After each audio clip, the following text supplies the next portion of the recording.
পঞ্চায়েত নির্বাচন থেকে সমবায় নির্বাচন, প্রার্থী কে হবেন তা নিয়ে বহুবার দ্বন্দ্বে জড়িয়েছে রাজ্যের শাসক দল তৃণমূল কংগ্রেস। এবার মালদার কালিয়াচকে পঞ্চায়েত সমিতির সভাপতি নির্বাচনেও তার অন্যথা হলো না। দলের মনোনীত প্রার্থীকে উপেক্ষা করে কংগ্রেসের সাহায্য নিয়ে জয়লাভ করলেন একজন শাসক দলের নেত্রী।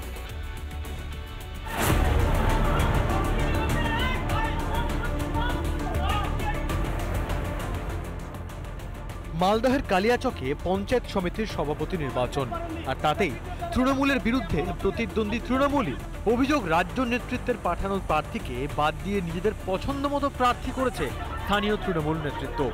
তাই আলাদা আলাদাভাবে ভোটে দাঁড়ান তৃণমূলের দুই প্রার্থী। আমরা ভোট পেয়েছি, মানে 19টা পেয়েছি, আর একটা মিম আছে, 3টা কংগ্রেস আছে। দুটোই তো তৃণমূলেরই প্রার্থী ছিল।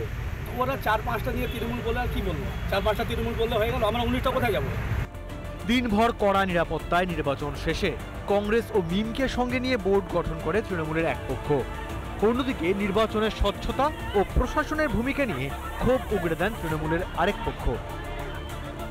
সামনে যেটা করছে ভিডিও সাহেব, মোবাইল আদেশ ওখানে নেই, মোবাইল ওখানে নিয়ে ওরা ইয়ে করছে, ভোট করছে। আপনার নামে কি রাজ্য থেকে প্রস্তাব এসেছিল? হ্যাঁ, রাজ্য থেকে আমার নাম এসেছিল, না এটা মেনে নিচ্ছে না ওরা, তারা মানছে না, অন্যায়ভাবে নিজেরাই করছে। জয়ের পর যদিও কোন্দল নিয়ে বিশেষ মুখ খোলেননি শামীমা পারভীন। আমরা 23 জন থেকে পাস করেছি ভোটে, 23টা ভোটে। তো একজন প্রতিদ্বন্দ্বীও ছিল। হ্যাঁ ছিল। উনিও তো তৃণমূল থেকে দাঁড়িয়েছিলেন। হ্যাঁ, ছাড়া কোনো দল সমর্থন করেছে? আর 3জন কংগ্রেস করেছে। 3জন কংগ্রেস আর একটা মিম পার্টি। মালদহে ফের প্রকাশ্যে তৃণমূলের অন্দরের খেয়েই তা নিয়ে কটাক্ষ করতে ছাড়েনি বিজেপি। এর থেকে প্রমাণ হয়ে যাচ্ছে যে সারা দলটা মালদা জেলাতে তৃণমূল গোষ্ঠীদ্বন্দ্বে একাকার হয়ে গেছে। কোন্দলে কোনোভাবে স্টপেজ টানতে পারছে না তৃণমূল। সমবায় নির্বাচন থেকে পঞ্চায়েতের সভাপতি নির্বাচন, সর্বত্রই চলছে তৃণমূলের মুষল পর্ব।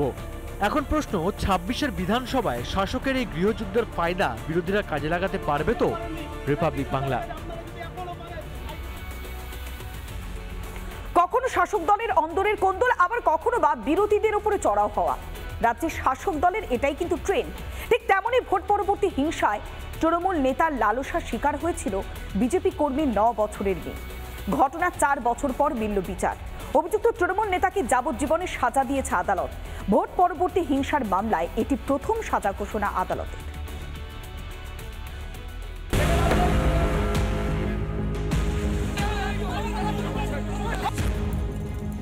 2021 সালের ভোট পরবর্তী হিংসায় রাজ্যের প্রথম সাজা ঘোষণা হলো মালদায়। 55টা পোস্টপোন ভায়োলেন্স মামলা হয়েছিল হাইকোর্টের নির্দেশে, তার মধ্যে প্রথম পোস্টপোন ভায়োলেন্সের আজকে রায়, মানে সেন্টেন্স আজকে ঘোষণা হলো। রাজনৈতিক প্রতিহিংসা চরিতার্থে বিজেপি সমর্থকের 9 বছরের মেয়েকে ধর্ষণ করে তৃণমূল নেতা। 4 বছর পর সেই ঘটনার সাজা ঘোষণা করল মালদা নগর দায়রা আদালত। অবসরপ্রাপ্ত স্কুল শিক্ষক তথা তৃণমূল নেতাকে যাবজ্জীবন কারাদণ্ড দিল আদালত। বিচার পেল নির্যাতিতা। 4 বছর হয়ে গেল আমার মেয়ের সর্বনাশ যে করেছে, ওর আজকে সাজা হয়েছে। আমি আজকে অনেক খুশি আছি। কি সাজা শুনলেন? ভোট পরবর্তী হিংসায় জ্বলেছিল বাংলা। দিকে দিকে আক্রান্ত হয় বিরোধীরা, কোথাও কোথাও জ্বালিয়ে দেওয়া হয় বিরোধীদের বাড়ি ঘর। কোর্টের নির্দেশে 55টি মামলা তদন্তভার হাতে নেয় সিবিআই। সেই 55টি মামলার একটিতেই সাজা ঘোষণা আদালতের। পক্সো মামলা, তাতে আসামি রফিকুল আলায়েজ ভেনু, ওকে লানেট কোর্ট লাইভ কনভিকশন দিলেন। ভোট পরবর্তী হিংসায় খুন হন বিজেপি কর্মী অভিজিৎ সরকারও। ইতিমধ্যেই সেই মামলার দ্বিতীয় চার্জশিট জমা দিয়েছে আদালত। চার্জশিটে নাম আছে তৃণমূল বিধায়ক পরেশ পালের। সামনে আরও একটি বিধানসভা নির্বাচন, তার আগে এই সাজা ঘোষণায় স্বস্তি পেল বিরোধীরা। রিপাবলিক বাংলা। নানা ধরনের কন্টেন্ট দেখার জন্য লাইক করুন, শেয়ার করুন আমাদের ফেসবুক পেজ, সাবস্ক্রাইব করুন আমাদের ইউটিউব চ্যানেল। পাশাপাশি অন্যান্য ব্রেকিং নিউজের জন্য অবশ্যই চোখ রাখুন রিপাবলিক বাংলায়।